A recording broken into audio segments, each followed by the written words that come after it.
हर हर महादेव, हर हर महादेव, हर।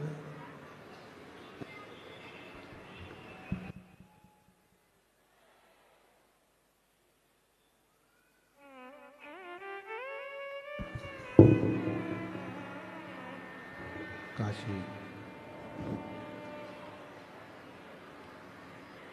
विश्वनाथ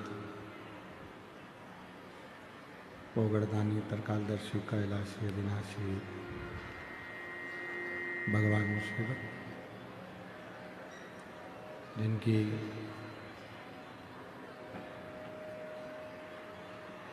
पुनीत पावन पवित्र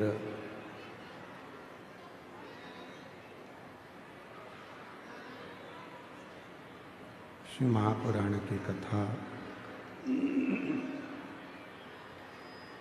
बाबा देवाधिदेव महादेव भगवान शिव की कृपा से, करुणा से, उनकी उदारता से श्रवण करने का सौभाग्य प्राप्त हुआ है। ग्राम आरी डोंगरी, कच्चे माइंस, उत्तर बस्तर जिला कांकेर की ये पवित्र पावन भूमि, जहाँ बाबा देव अधिदेव महादेव की कृपा से, करुणा से, उनकी उदारता से मुख्य यजमान श्री ब्रजलाल जायसवाल जी, श्रीमती निर्मला जायसवाल जी, श्री जितेंद्र जायसवाल जी, श्रीमती राजकुमारी जी जायसवाल जी, जायसवाल परिवार, एक बार जोरदार ताली बजाकर यजमान परिवार के लिए साधुवाद, वंदन, अभिनंदन। जिन्होंने इस पवित्र पावन शिव महापुराण की कथा को दिव्यता और भव्यता के साथ में आयोजित किया और संपूर्ण क्षेत्रवासियों को ये पवित्र कथा सुनने का लाभ प्राप्त किया, प्रदान किया।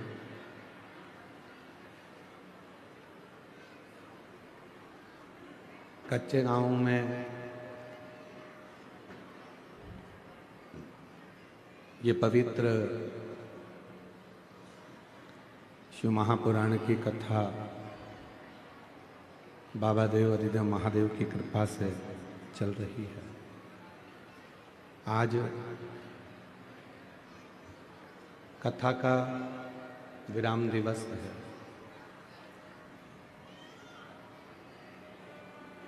कहते हैं, बाहर की आवाज़ थोड़ी कम करके अंदर की बात।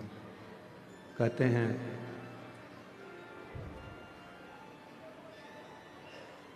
मेहमान जब जाते हैं तो जाते जाते बस ठीक है, कुछ ना कुछ अपने घर के बच्चों को देकर जाते हैं।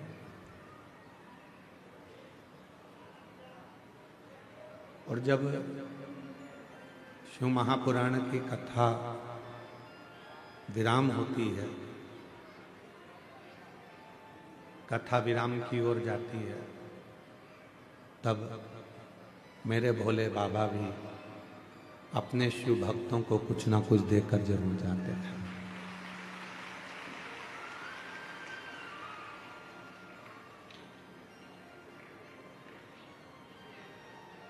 आज जब आप लोग कथा में आ रहे होंगे या रात्रि को यहाँ रुके होंगे, तो यहाँ का नज़ारा आपको ऐसा लग रहा होगा जैसे कैलाश पर्वत पर बैठकर शिव महापुराण की कथा श्रवण कर रहे हैं।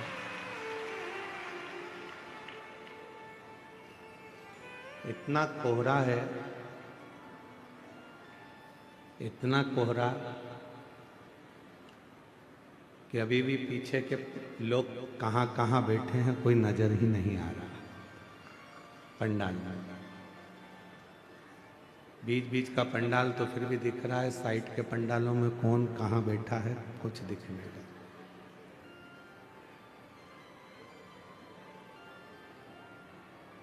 पर कितनी श्रद्धा है आपके अंदर और कितना विश्वास है। शायद तुम्हारे रिश्तेदार के घर में भी शादी होती तो तुम इतनी सुबह से नहीं आते।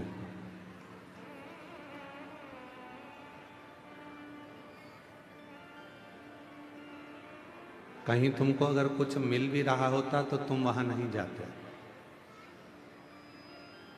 सुबह रात्रि को 3 बजे 4 बजे अपने घर से निकले होगे, तब जाकर सुबह 8 बजे कथा के पंडाल में पहुंचे हो, इतने कोहरे में, इतनी ठंड में।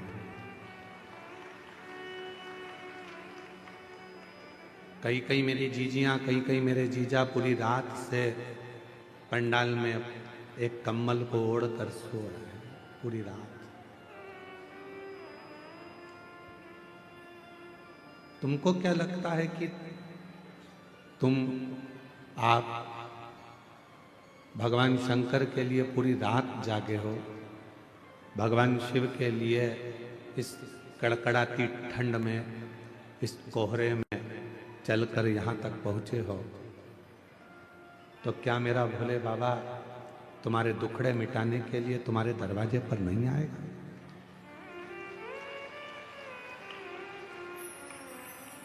हम किसी के यहाँ जाते हैं तो कोई हमारे यहाँ आता है।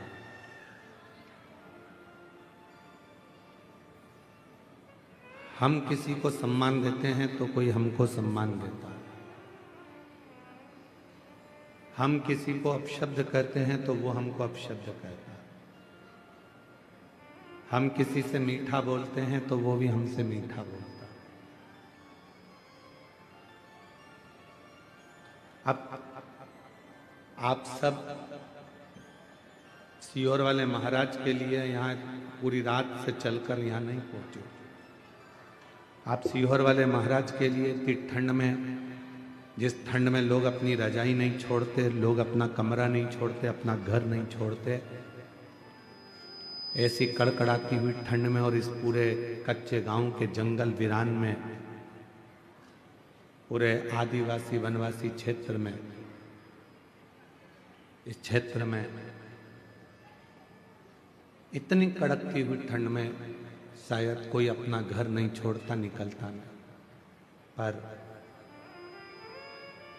हजारों लाखों की भीड़, सारे पंडाल फुल, और रात भर से आप बाबा का इंतजार कर रहे हो, तो मेरा भोलेनाथ आपकी झोली में खुशियां जरूर देगा।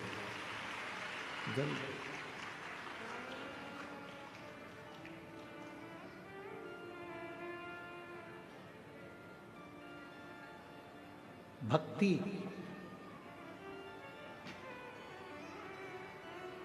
विश्वास शिव के करीब में लेकर जाता है। और जब आपकी जिंदगी में आप विश्वास पूर्ण कर लेते हो, भक्ति पूर्ण धारण कर लेते हो, तो शिव भी कृपा करता है। भगवान देवाधिदेव महादेव भी कृपा करते हैं।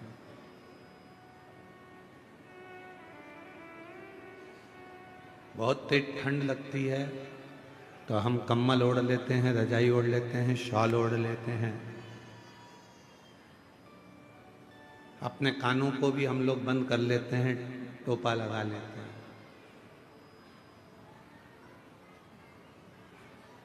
और बचा कुचा हो तो अपने मुंह को भी अपन बंद कर लेते हैं।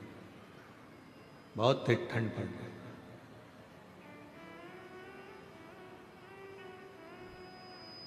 जैसे बहुत तेज हवा चलने पर, ठंड पड़ने पर शरीर को बचाया जाता है, कहीं यह ठंडी हवा हमारे अंदर प्रवेश ना करे, बीमार कर देगी, पलंग पर पटक देगी, उसी तरह संसार की बहुत सारी बातें हैं, कहीं आसक्ति, कहीं काम, कहीं लोभ, कहीं तृष्णा, कहीं वासना, ये बहुत सारी चीजें हैं जो हमको बीमार कर देती हैं, हमारे अंदर से हमको झंझोड़ देती हैं।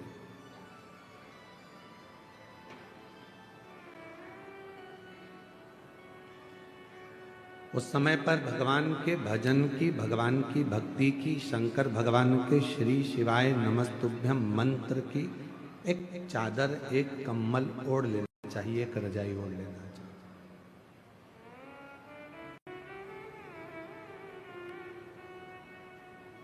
मेरी जीजियों,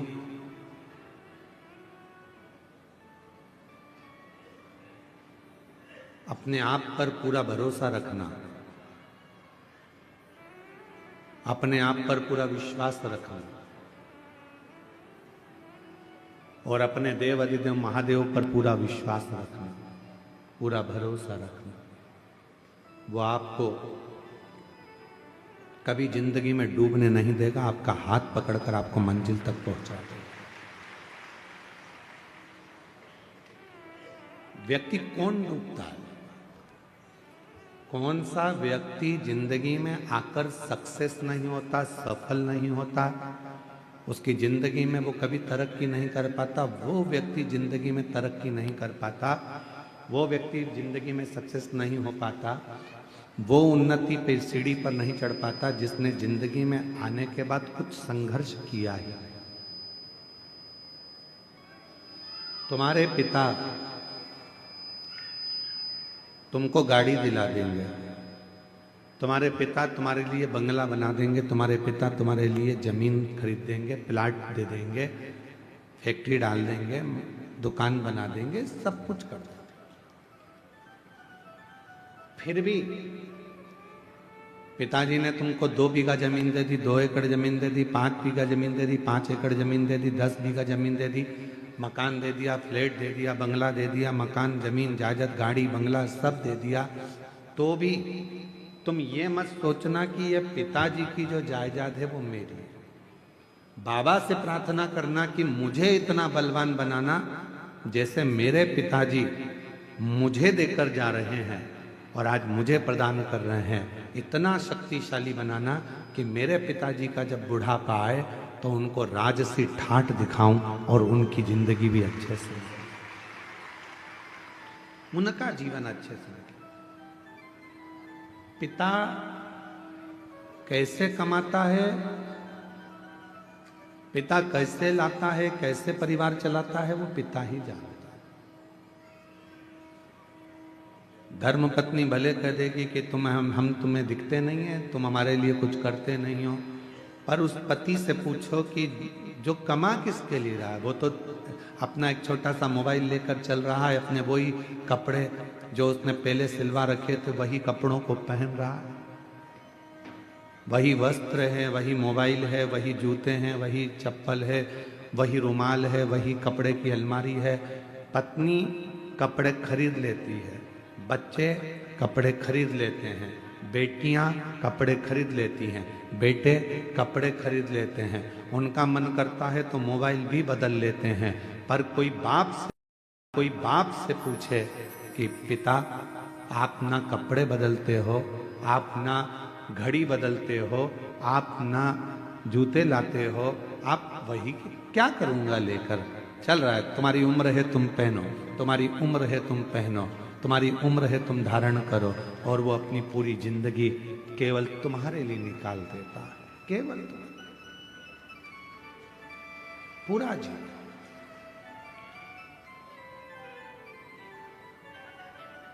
अब अपना क्या फर्ज है, उसने अपने लिए पूरी जिंदगी निकाल दी, तो उनका जब बुढ़ापा है, उनकी जब वृद्ध अवस्था है, तो अपना फर्ज है कि उनका साथ देना, उनको दुनिया की सारी खुशियां लाकर दे देना।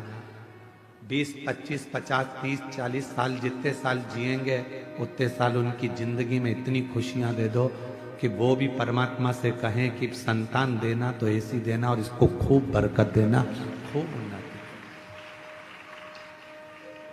इनकी जिंदगी में खूब भंडार भर देना, इनको कोई दुख मत देना, इनको कोई तकलीफ मत देना, इनको कोई कष्ट नहीं देना।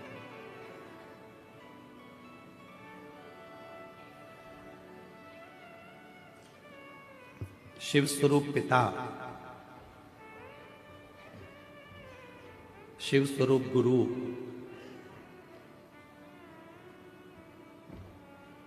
जब संसार सागर में हमको मिल जाते हैं तो वह हमारी जिंदगी को सार्थक बना देते हैं, हमारे जीवन को सार्थक।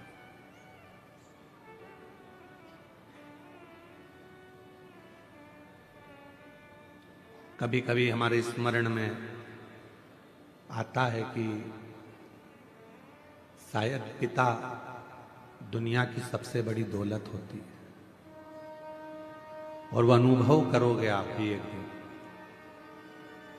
जब आप स्वयं पिता बनोगे तो अपने पिता को याद करोगे कि मेरे पिता दुनिया की सबसे बड़ी दौलत थी, दुनिया की सबसे बड़ी पूंजी थी। मेरा पिता खुद के लिए कभी नहीं जीता, वो परिवार के लिए, पत्नी मुझे ये लाना है, हाँ लिया, मुझसे मत पूछ, लिया, मुझे ये करना है, हाँ कर ले, तेरे को जब मर्जी पड़े वो कर। माँ पापा, बेटी कहती है मुझे ये करना, कर ले, बेटा कहता है मैं पापा ये करूँ, कर ले। वो कोई हस्तक्षेप करता ही नहीं, वो पिता है, वो जानता। अपनी जिंदगी को, अपने जीवन को सफलता की ओर वही लेकर जाता है जिसने जिंदगी में थोड़ा संघर्ष किया होता। पैसा कमाओगे, लोग जुड़ेंगे, सब आपके पास आएंगे, जो चाहिए वो आपके पास होगा।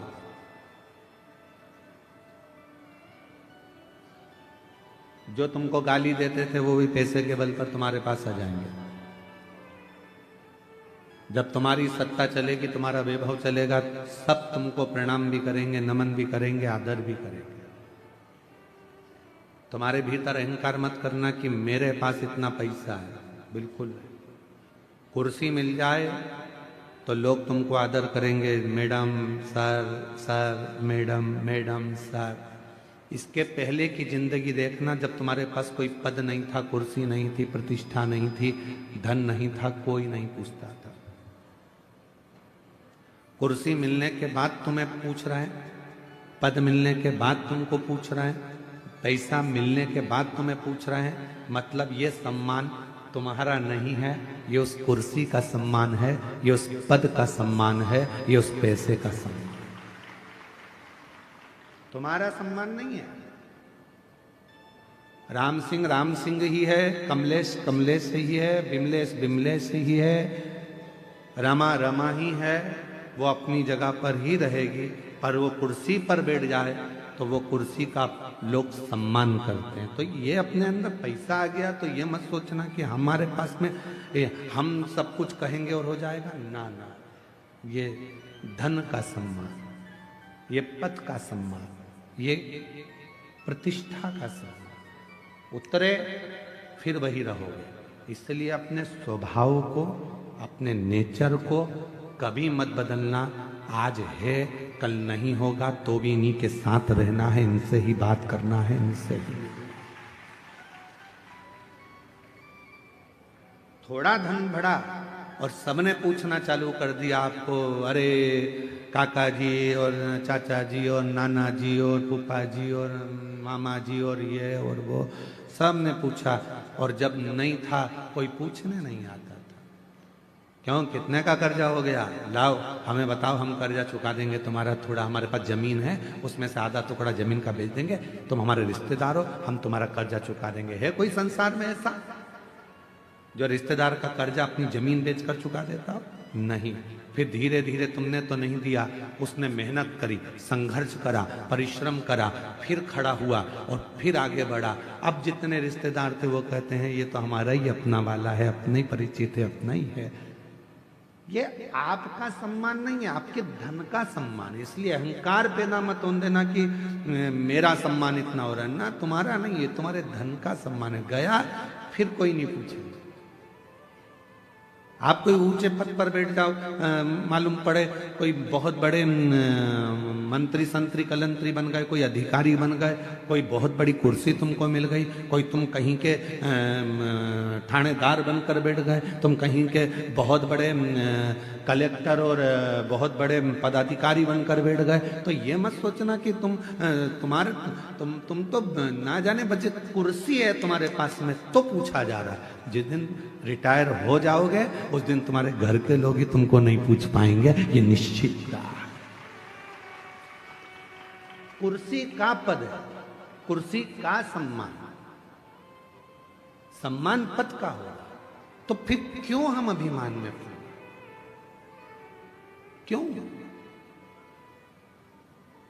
सियोर वाला महाराज सोचे कि ये जितने आ रहे हैं सब मेरे चक्कर में आ रहे हैं, तो सियोर वाला महाराज को ये सोचना नहीं चाहिए ये तुम्हारे चक्कर में नहीं, ये देव अधिदेव महादेव के चक्कर में आ रहे हैं, जिसकी आराधना और साधना में। कोई कथाकार सोचे कि मुझे इतने लोग सुनते हैं, कोई कथाकार सोचे कि मैं इनकी जिंदगी बदल देता हूं, तुम नहीं बदलते, वो तो महादेव कृपा करते हैं तो लोगों की जिंदगी बदलती है, तुम तो खुद की नहीं बदल पाते। कोई महाराज सोचे कि मैं इसकी जिंदगी बदल दूंगा, महाराज खुद अपनी जिंदगी नहीं बदल पाता तो दूसरे की क्या खाक बदले?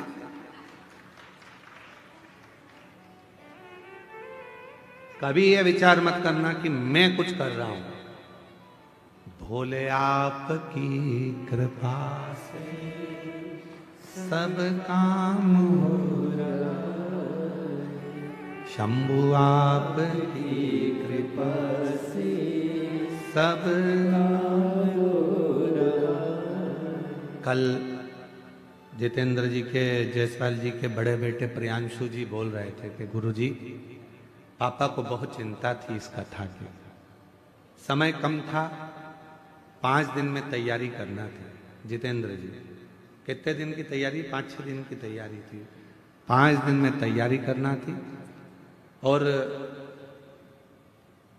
कैसे होगा?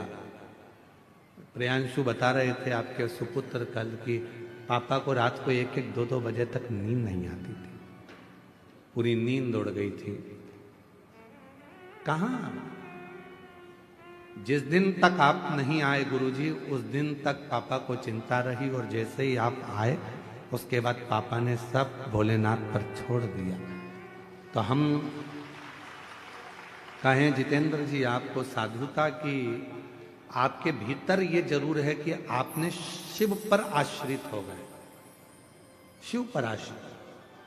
आज पूरे क्षेत्र में, कांकेर क्षेत्र में जितने भी जायसवाल परिवार होंगे अपने आप को आज गौरवान्वित महसूस कर रहे होंगे कि हमारे कम से कम आज कुल में, परिवार में किसी ने शिव महापुराण की कथा करवाकर अपने जीवन को और हमारे कुल को सार्थक कर दिया, साधु कर दिया। कब तक टेंशन है? जब तक हमने अपने ऊपर जवाबदारी ली। आपसे एक बात पूछें, जरा उत्तर दीजिएगा। फैक्ट्री में टेंशन नौकर को रहता है कि सेठ को रहता है? जम के बोलो, सेठ को। दुकान में टेंशन सेठ जी को रहेगा कि नौकर को रहेगा? सेठ जी। तुम्हारा बिजली का बिल जमा हुआ कि नहीं हुआ, नौकर को कोई मतलब नहीं है। तुम्हारे घर में क्या बन रहा है, नौकर को कोई मतलब नहीं है। तुम्हारी कमाई हो रही कि नहीं हो रही, नौकर को कोई मतलब नहीं है, सेवक को कोई मतलब नहीं है। तुम कितने पैसे कमा रहे, नौकर को कोई मतलब नहीं है। उसको तो केवल एक चीज से मतलब है कि 1 तारीख को मुझे जो तनख्वाह मिलती है 8,000, 10,000, 15,000, वो मुझे मिल रही है कि नहीं मिल रही, वो मुझे प्राप्त हो रही है।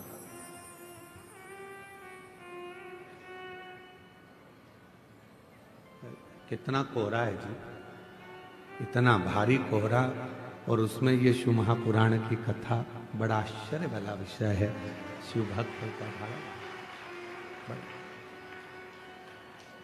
नौकर को चिंता नहीं है, नौकर को टेंशन नहीं है। फैक्ट्री में क्या हो रहा है, फैक्ट्री चल रही है कि नहीं चल रही है, फैक्ट्री में घाटा लगा कि लाभ हुआ, किसी को मतलब नहीं है। बस उसको तो अपनी तनख्वाह से मतलब होता है पूरी जवाबदारी सेठ की होती है, पूरी जवाबदारी से। इसलिए निवेदन है आप सबसे, जिंदगी में कभी आप सेठ बनने का प्रयास मत करना। सेठ बनोगे तो टेंशन आएगा। आप तो कोई भी पूछे सेठ जी बोले तो कह देना मैं सेठ नहीं, सेठ तो मेरा भोलेनाथ और सांवरिया सेठ है, मैं तो उसका सेवक हूं।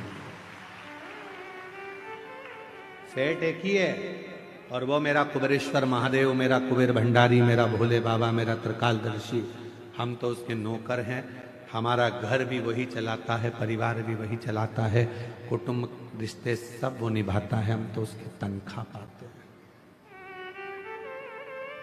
तनख्वाह लेते हैं।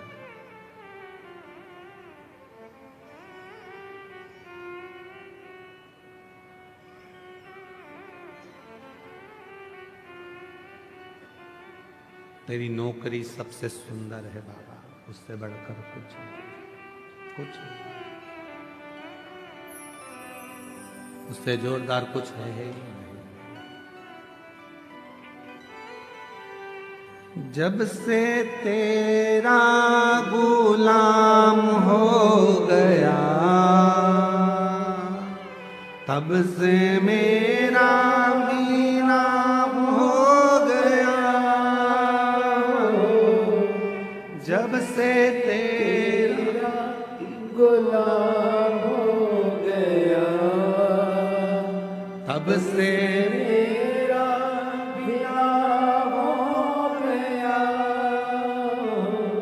वरना औकात क्या थी मेरी, वरना औकात क्या थी मेरी। सबसे बढ़िया है सबसे करीब, भोले बाबा तेरी नौकरी। सबसे बढ़िया है सबसे करीब, तेरे दरवाजे की चाकरी। सबसे बढ़िया है सबसे करीब, तेरे दरवाजे की चाकरी। सबसे बढ़िया है सबसे करीब। शिव महापुराण के अंतर्गत नर्मदा रेवा खंड में स्कंद पुराण के वर्णन आता है। रेवा खंड, स्कंद पुराण के रेवा खंड में वर्णन आता है कि जब कोई संसार का मनुष्य शंकर जी की कथा में शिव के मंदिर में, माई रेवा के तट पर, भगवान शिवालय में या शिव महापुराण में किसी का मुख भी अगर झूठा करा देता है तो उसका भंडार स्वयं भोलेनाथ भर जाता है।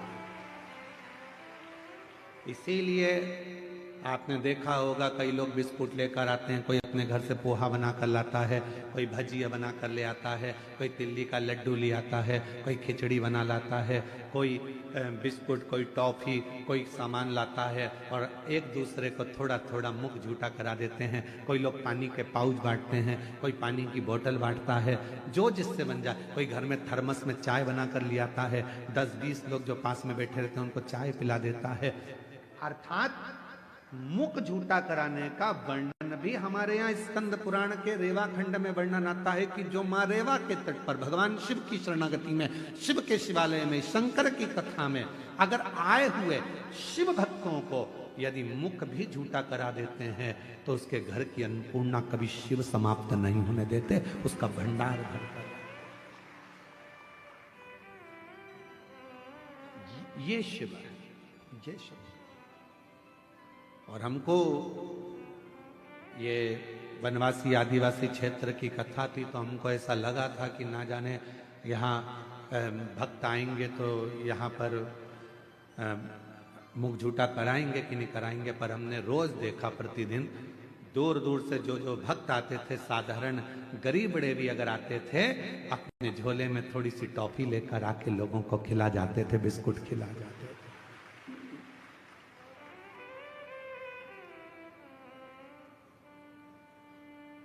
यदि परमात्मा आपको सामर्थ्यवान बनाए, जितेंद्र जी आपके लिए एक पत्र आया था, कल हम पढ़ नहीं पाए। उस पत्र में लिखा था कि हम सप्तूर कथा में गए, पर जो भोजन व्यवस्था यहाँ कच्चे गांव में मिली, ऐसी भोजन व्यवस्था कहीं नहीं मिली। एक बार जजमान परिवार के लिए जोरदार ताली बजाइए। साधुता है आपका, बहुत साधुता है। इतनी अच्छी व्यवस्थाएं जो दी गई, साधुता आपके हृदय को, आपके भाव को कि शिव के प्रति आपका इतना समर्पण। जब से तेरा गुलाम हो गया, तब से मेरा भी नाम हो गया। जब से तेरा गुलाम हो गया, तब से मेरा भी नाम हो गया। वरना औकात क्या थी मेरी, वरना औकात क्या थी मेरी। सबसे बढ़िया सबसे भोले बाबा तेरी नौकरी, सबसे बढ़िया है सबसे खरी। स्वयं को आप सेठ मत समझो, आप तो भोलेनाथ जी को सेठ बना दो, हम उसके सेवक, हम उसके नौकर। टेंशन किसको किसको होगा? भोलेनाथ। चिंता किसको? भोलेनाथ। हम तो कौन है? उनके। बेटे को ज्यादा चिंता रहती है कि बाप को ज्यादा चिंता रहती है? बाप को ज्यादा चिंता रहती है। क्या होगा इनका? बहुत सीधे हैं, सरल हैं, बीमारी का ठिकाना नहीं आज के जमाने में, कब किसको जाना पड़ जाए। मृत्यु का भरोसा नहीं है। पहले तो गारंटी भी थी कि 100 साल जी जाओगे, आज के जमाने में तो ये भी पक्का नहीं है कि कितने में निपट जाओगे। कब तुम्हारी फाइल निपट के जमा हो जाएगी किसको मालूम है? किसी को नहीं मालूम। पहले चिंता थी, पहले टेंशन नहीं होता था, अरे अभी तो बहुत जिएगा, 80 साल चलेगा, 90 साल चलेगा, 100 साल चलेगा। अब तो मालूम ही नहीं पड़ता, पड़ोस में सूचना मिल जाती, अटैक आ गया, अभी तो देखा था, 8 दिन पहले ही तो मिली थी, उससे बढ़िया था, क्या हो गया, उनके घर की बहुत अच्छी थी, उसको क्या हो गया, मालूम पड़ा, चलेगा। मालूम ही नहीं पड़ता कब कौन कहां कैसे चले जा रहा, किसको मालूम, किसको पता।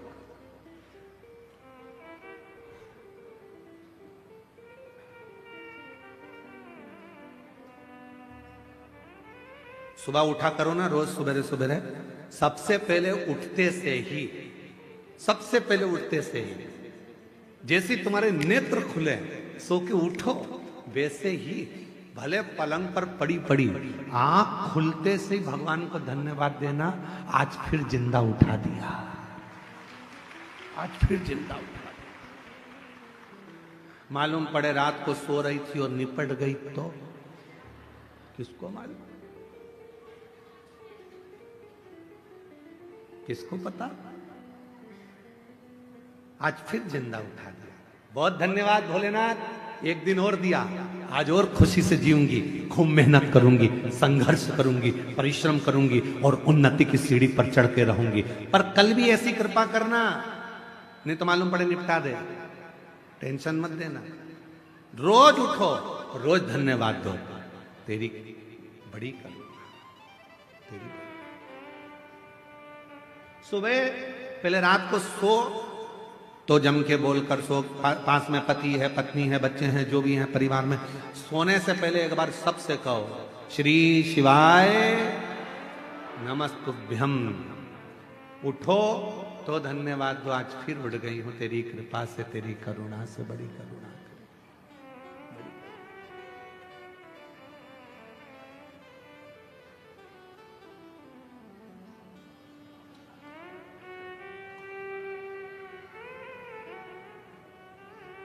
सब पड़ा रह जाएगा, अलमारी में कपड़े भी धरे की धरे रह जाएंगे।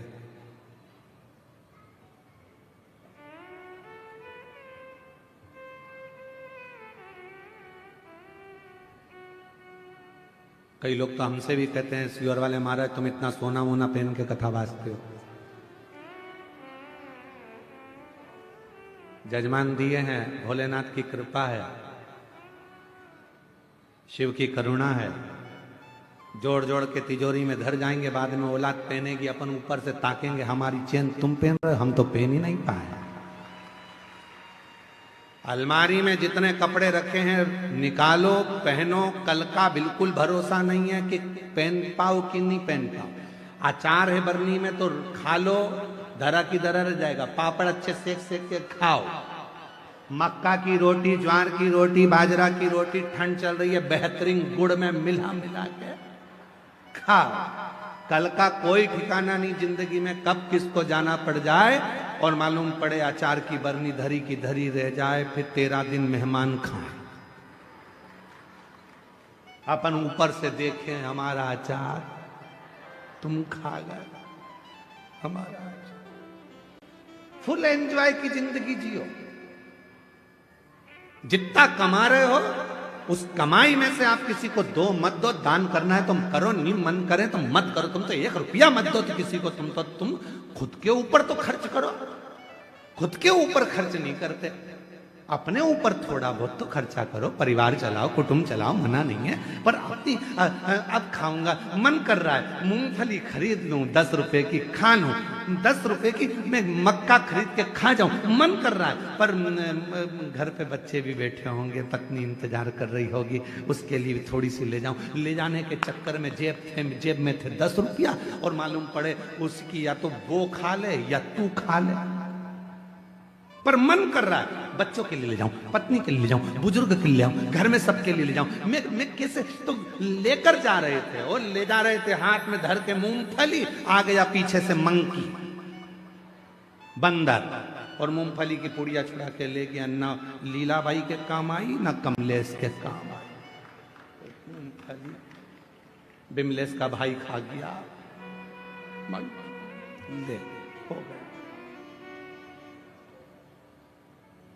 डरा।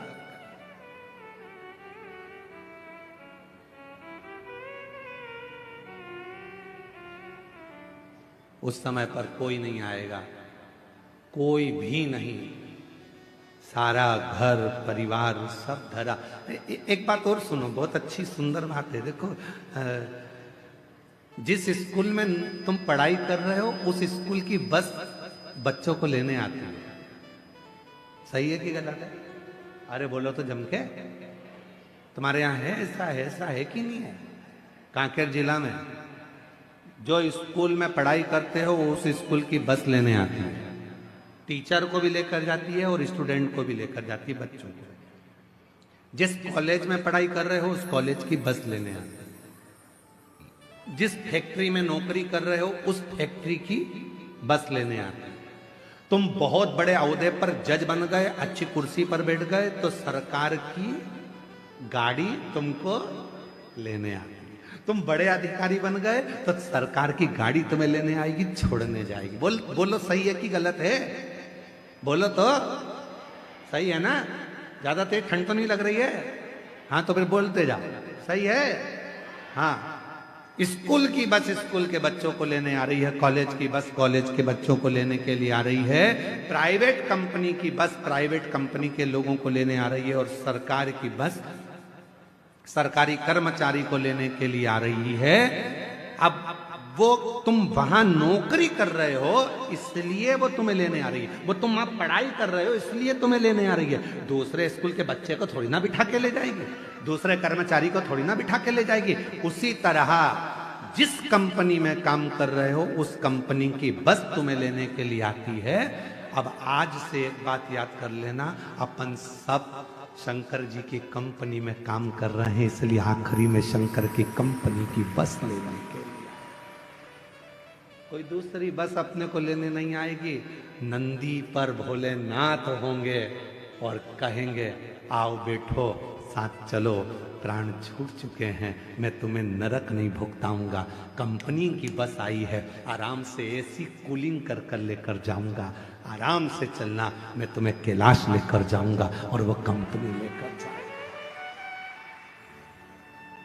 अंत समय प्रभु आना पड़ेगा, वचन दिया तो निभाना पड़ेगा।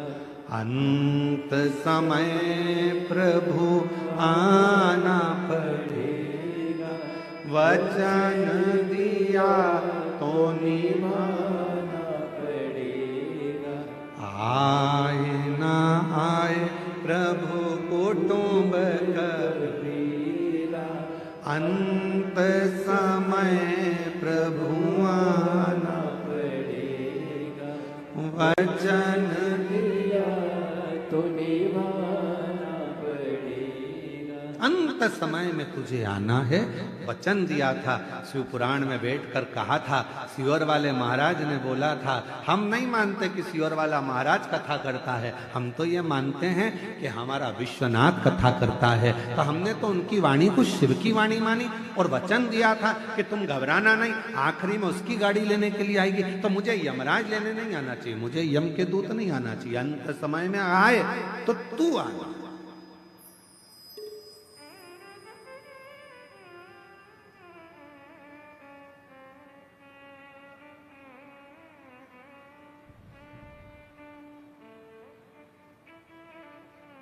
और वो महाराज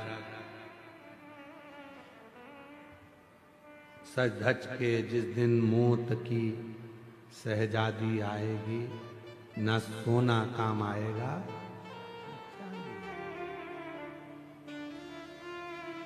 कोई पलंग पर पड़ा हो, अंतिम सांसें गिन रहा हो। आप लोग किसी को हॉस्पिटल में देखने गए हो कभी कि नहीं गए? बोलो बोलो, जम के बोलो। गए हो? हॉस्पिटल में जाके क्या बोलते हो? मामा जी। अब वो बेचारा ऑक्सीजन लगी मुंह में, वेंटिलेटर पे पड़ा, और तुम मामा जी, मामा जी समोसा ला दूं, मामा जी गुलाब जामुन, मामा जी 50,000 रुपए रख दूं तुम्हारे पलंग के पास।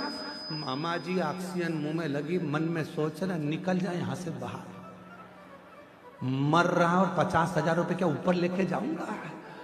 जब अच्छा था तो समोसा नहीं खान दिया, मुंह में ऑक्सीजन लग रही है, क्या करूं उस धन का? मरने वाले व्यक्ति को ना समोसा चाहिए, ना गुलाब जामुन चाहिए, ना तुम्हारा धन चाहिए। मरने वाले व्यक्ति को तो केवल शिव का नाम चाहिए कि वो बचा लाए, काल के ग्रास से छुड़ा कर लिया है। अकाल मृत्यु वो मरे जो काम करे चंडाल का, और काल उसका क्या बिगाड़े जो भक्त हो महाकाल का। अंत समय में उसको चाहिए कि कोई ऐसा मिल जाए जो मुझे श्वास ला कर दे दे, कोई ऐसा मिल जाए मेरी ऑक्सीजन ला कर दे दे, कोई ऐसा मिल जाए कि मुझे ठीक कर दे। मुझे धन नहीं चाहिए, समोसा कचौड़ी नहीं चाहिए, 2 एकड़ जमीन नहीं चाहिए। केवल अंतिम समय में भगवान से प्रार्थना करता है कुछ श्वास और दे दो, और वो श्वास परमात्मा कहेगा मैं देने को तैयार हूं। पर एक बात याद रखना कि तूने अपनी श्वास को क्या शिव पुराण में लगाया था? 2-3 घंटा की कथा सुनने कभी गया था? हाँ, अगर तो 3 घंटे की कथा सुना है तो उसमें जितनी श्वासें निकली है तेरी, उतनी श्वास मेरे खाते में लिखी है। जा, एक काम करता हूं और थोड़े साल तेरे को दे देता हूं, और भजन कर लेना, श्वास और मिल जाएगी, और मिल जाएगी। तेरे भजन से, तेरे कीर्तन से, मंत्र जाप से, नाम जाप से, एक लोटे जल से हमारी श्वास बढ़ गई। कॉलेज स्कूल में बच्चों को पैसा कमाने का तरीका सिखाया जाता है। आज के नए नए फैशन में लोग मोबाइल पर भी पैसा कमाने का तरीका सिखा रहे हैं। पर शिव पुराण पैसा कमाने का तरीका नहीं सिखाती, शिव महापुराण की कथा उम्र बढ़ाने का तरीका सिखाती है। क्योंकि पैसा तो कमा लोगे पर भोग कैसे करोगे? पैसा कमा के रख दिया और निपट गए तो फिर ऐसा भोग करने के लिए शरीर भी तो अच्छा रहना चाहिए, पूरा शरीर पुष्ट रहना चाहिए, पूरा शरीर अच्छा रहना चाहिए। इसलिए निवेदन है, सोफा सेट अच्छा है तो चने खाओ, मूंगफली खाओ, गन्ने को छील छील के खाओ। जब सोफा सेट ही नहीं रहेगा तो चने क्या कूट के खाओगे? अच्छा शरीर है, भगवान नाम लो, भजन करो। कई लोग कहते हैं गुरुजी अभी तो हमारी उम्र बची है, अभी तो हम कोई बुढ़े थोड़ी ना हो गए जो भगवान के मंदिर जाएंगे, अभी हम बुढ़े थोड़ी ना हो गए जो शिव पुराण की कथा में जाएंगे, जब बुढ़े हो जाएंगे तो कथा सुनेंगे। हमने कहा ठीक है, बुढ़े होने पर तुम इंतजार करो, उसमें कोई दिक्कत वाली बात नहीं। और फिर कहीं का होता है, हमारे हम जहाँ सीहोर में रहते थे नमक चौराहे पर, वहाँ पर हमारे पड़ोस में एक काकी जी रहती थी। हम उनसे हमेशा कहते काकी कथा में चलो। काकी कहती थी अभी बेटा बेटे की शादी हो जाए, बहू आ जाए, मेरे को करना क्या, उसके बाद तो कथा ही सुनूंगी। एक साल बाद वो भैया की शादी हो गई, उनकी बहू आ गई। हमने काकी से कहा काकी कथा में चलो।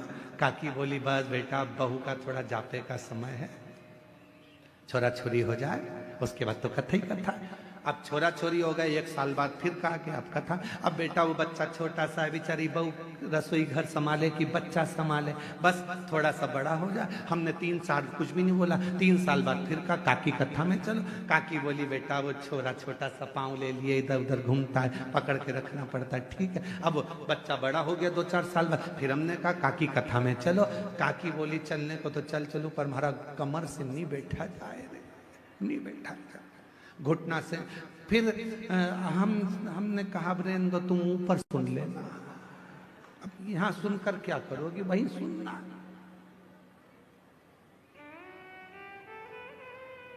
एक दिन हमारी सासू जी से हंसकर बोली जेठानी, राम नाम को सुमिरन कर ले, 2 दिन की है जिंदगानी। एक दिन हमारी सासू जी से हंसकर बोली जेठानी, राम नाम को सुमिरन कर ले, 2 दिन।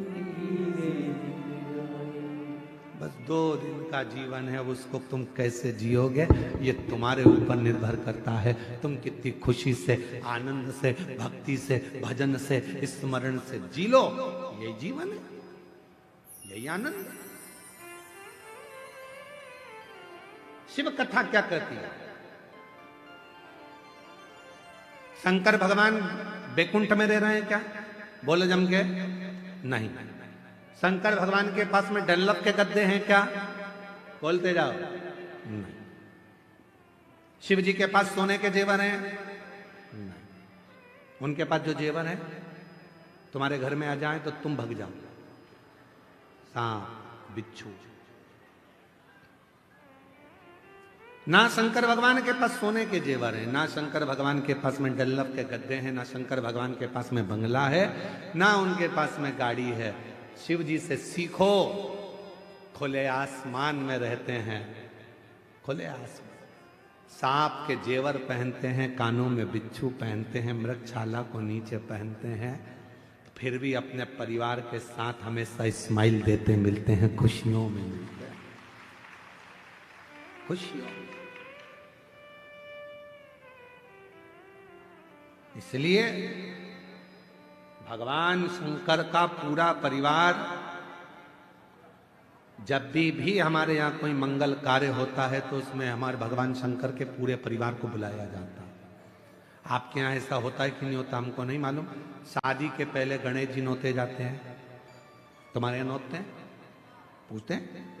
शादी के समय पर माता पूजन होती है, मतलब शंकर जी का पूरा परिवार हमारे घर के शुभ कार्य में उनको बुलाया जाता। क्यों? क्योंकि वो जैसे भी हैं अपनी मस्ती में रहते हैं, मंगल आनंद में रहते हैं, मंगल। इसलिए शादी में सबसे पहले अगर कोई वो गाना गाते हैं, क्या बोलते हैं उसको, दूल्हे को क्या कहते हैं, शादी में बना और दुल्हन को बनी, दूल्हे को बना दुल्हन को बनी, और दोनों में ही नहीं बनी तो काय का बना और काय की बनी। तो वो जब दोनों के लिए वो गाते हैं ना भजन रात्रि को शादी में, जब फ्री हो जाती हैं जीजियाँ तब आराम से ढोलक ले लेके बैठ जाती हैं और खूब प्रेम प्रेम से गाती हैं उसको बहुत जोर जोर से। बना जी दिल्ली जाना जी, वहाँ से लहंगा लाना जी, बनी फिर पहन के आएगी, फिर यूं इतराएगी, फिर गाना गाएगी, झुमका गिरा।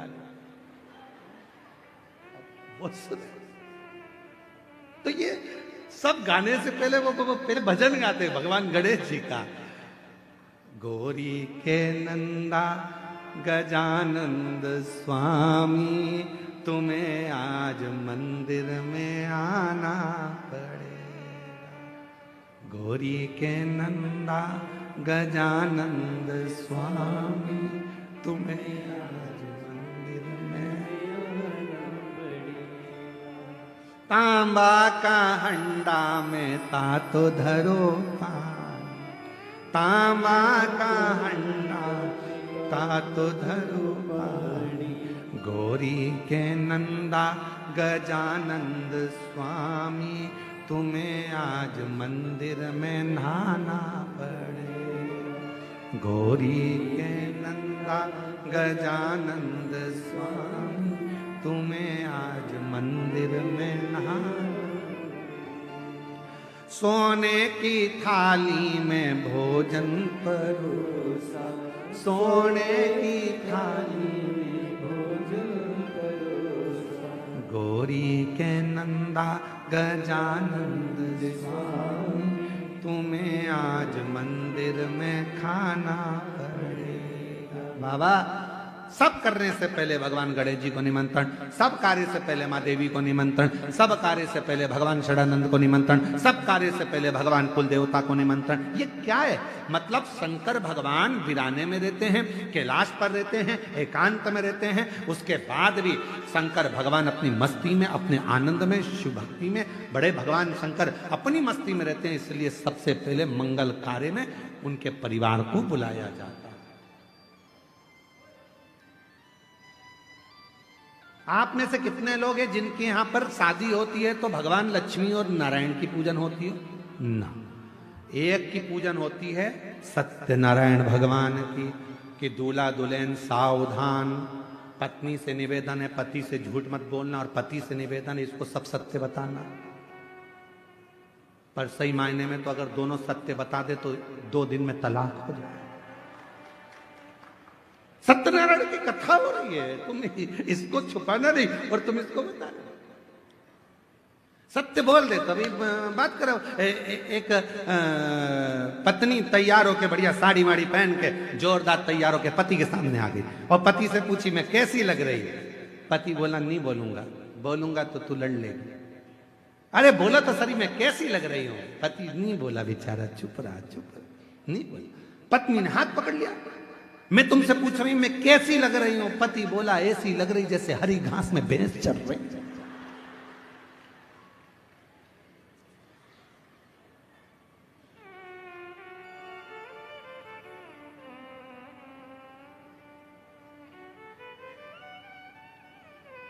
पत्नी कुछ नहीं बोली। शाम को पति जब ऑफिस से आया, करेले की सब्जी बना दी, खा। करेले की सब्जी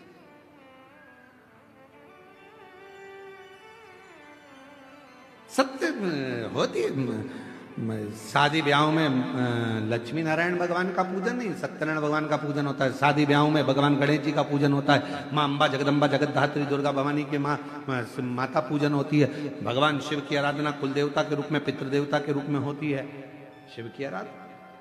पर मंगल कार्य में भगवान शिव के पूरे परिवार को बुलाया जाता है। क्यों? क्योंकि वो जहां रहते हैं वो शांति और सुकून से रहते हैं, उनको बहुत ज्यादा से मतलब ही नहीं, वो अपनी मस्ती में जिंदगी, अपनी मस्ती। शिव कथा करें, पैसा कमाओगे, लोग जुड़ेंगे, परिवार के लोग आएंगे, तुम्हारे पास में खड़े हो जाएंगे, धन देखकर कोई भी आ सकता है, पर याद रखना पैसा से परमात्मा नहीं आता। परमात्मा को पाने के लिए तो उसका भजन करना पड़ता है, उस पर विश्वास करना पड़ता है, तो वो मिले।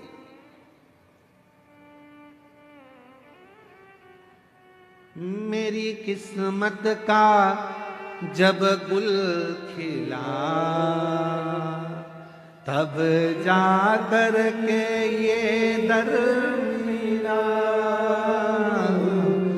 मेरी किस्मत का जब गुल खिला, तब जा कर के ये दर मिला।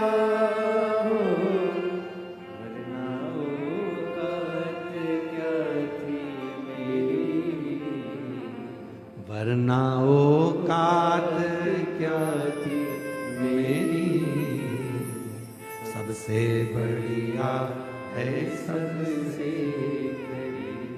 ओ भोले बाबा तेरी तो मेरी, सबसे बढ़िया है सबसे करीब। तेरे दरवाजे की चाकरी,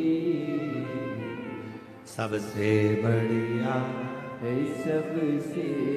जब हम उसके दरवाजे की चाकरी करते हैं, सेवा करते हैं, नौकरी करते हैं, उसके दरवाजे पर जाकर रोज जल चढ़ाने जाते हैं, रोज एक लोटा जल चढ़ाने जाते हैं। लोग पूछें आपसे कि एक लोटा जल चढ़ाने से क्या मिलेगा, कहना तनख्वाह मिलेगी। कौन सी तनख्वाह? तो कहना वो अंत समय में काम आएगी, आखिरी में वही तनख्वाह काम आएगी जो हमने एक लोटा जल चढ़ाया है, उसी ने हमारी समस्या का निवारण करा है, उसी ने हमारी समस्या को दूर किया है।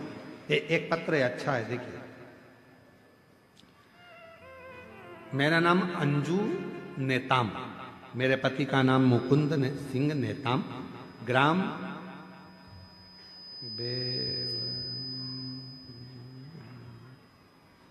आओ रे जल्दी आओ, गांव का नाम बताओ।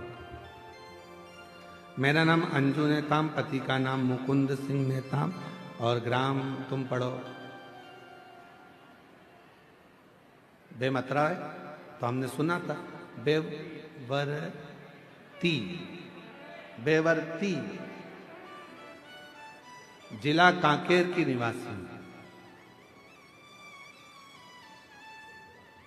गुरुजी, मेरे पति को विगत 15 वर्षों से शराब पीने की आदत थी और नशे में धुत इधर उधर घूमते रहते और कहां कहीं भी गिर पड़े। जान पहचान वाले व्यक्ति मेरे पति को घर छोड़ जाते। मेरे पति का काम पे जाते थे ना, उनकी कोई दिमागी स्थिति ठीक रहती थी, साथ ही परिवार की आर्थिक स्थिति भी ठीक नहीं रहती थी। कहीं बैठी हो जीजी तो हाथ हिला सकती हैं। मेरा नाम अंजू नेताम, पति का नाम मुकुंद सिंह नेताम। मैं बहुत परेशान थी। पड़ोस की दीदी ने मुझे शिव पुराण के बारे में बताया, तब से मैंने शिव पुराण कथा सुनना और देखना शुरू किया। हमने पहली कथा रायपुर गुड़ियारी में मेरे पति और बेटी के साथ कथा पंडाल में बैठकर कथा श्रवण की और दिल से प्रार्थना करी, बाबा से विनती की मेरे पति शराब पीना छोड़ दें।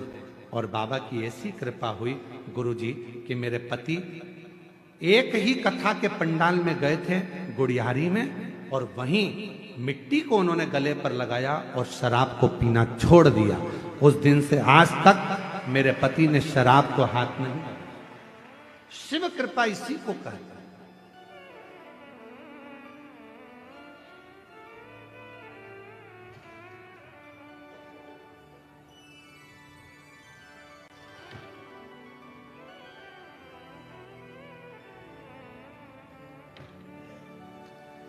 इसी को शिव की कृपा कहते हैं, इसी को भगवान शंकर की कथा कहते हैं।